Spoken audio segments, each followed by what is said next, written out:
Hello everybody, welcome to my mini vlog. आज चाहिँ हामी चटपटे र पानीपुरी खाना बनेर रेडी भएको थियौं अनि त्यसपछि हामी दुईजना दिदी बहिनी चाहिँ स्कुटरमा चढेर सीतापुरी गयौं। सीतापुरी चाहिँ के गर्न गएको भन्दाखेरि यो हामी काक्रा लिन गएको। हामीलाई यो काक्रा चाहिँ हुनै पर्छ चटपटे पानीपुरी खाँदाखेरि, त्यही भएर हामीले काक्रा किन्यौं। काक्रा चाहिँ कत्रो ठुलो छ हेर्नु न गाइस, कत्रो ठुलो काक्रा भन्दैछौँ। त्यसपछि हामी फेरि काक्रा किनेर चट्टसँगले घर फर्किने भयौँ। घर फर्केर फेरि काक्रा मात्रै भएर हुँदैन, हाम्रो कागती पनि चाहियो भनेर अमिलो कागती चाहियो भनेर हामी बारीतिर गयौँ। कागती चाहिँ हाम्रो बारीमै थियो गाइस। यता हाम्रो गाई पनि हेर्नुहोस् सबैजनाले। त्यसपछि हाम्रो कागतीको बोट चाहिँ यो हो। यस कागतीको बोट चाहिँ कत्रो ठुलो छ तर फल्न चाहिँ अलिक थोरै फलेको छ। यसपालि चाहिँ लास्ट इयर चाहिँ कति धेरै फलेको थियो, कति धेरै सबै मान्छेलाई हामीले बाँडेको थियौँ। तर यसपालि चाहिँ ठिक्क आफूलाई पुग्ने मात्रै फलेको थियो। र पनि अलिअलि त दियौँ हामीले छरछिमेकलाई पनि। हेर्नु त हाम्रो यो कागती चाहिँ खाटी पाहाडे कागती त होइन, यो त खस्रो कागती हो। तर यसमा चाहिँ धेरै रस हुन्छ, अमिलो रस हुन्छ, यसमा धेरै फल्छ पनि, जहिले जुनै साल पनि फल्छ। अनि त्यसपछि हामी फेरि म तपाईँलाई यहाँ जुम गरेर पनि देखाउँदैछु।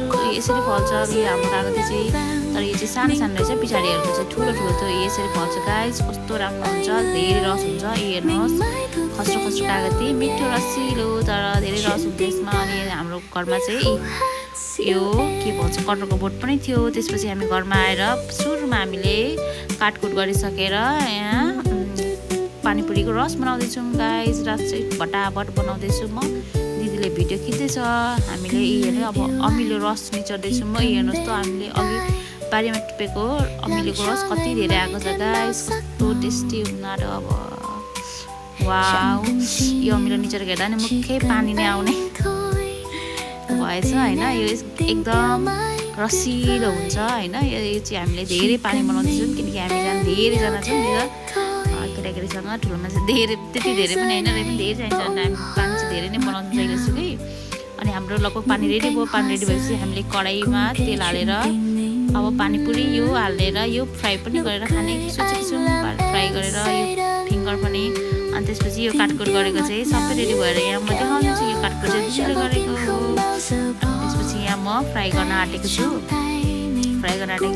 त्यसपछि फ्राई गर्दैछु गाइस। हाम्रो लास्टमा यो फ्राई पनि भइसक्न आँट्यो। त्यसपछि हामी अब तपाईँहरूलाई हामी खाएर पनि देखाउँदैछौँ कसरी किमा फ्राई गरेर हतार हतार हतार हतार फ्राई गरेर।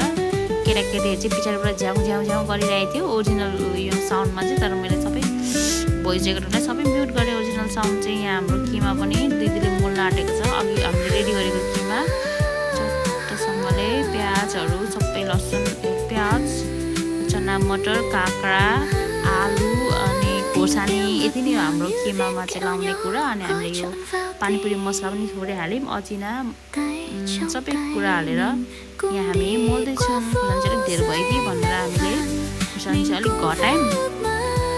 भरे आफै थपेर खाँदा नि मिल्छ नि त खोर्सानी त माथिबाट, त्यही भएर हामीले यहाँ ल लास्टमा चाहिँ हाम्रो पानीपुरी यस्तो भएको थियो गाइस। मैले यसरी डेकोरेसन गरेर यहाँ केटाकेटीहरू हाम्रो भिडियोमा लाइक, सेयर, कमेन्ट अनि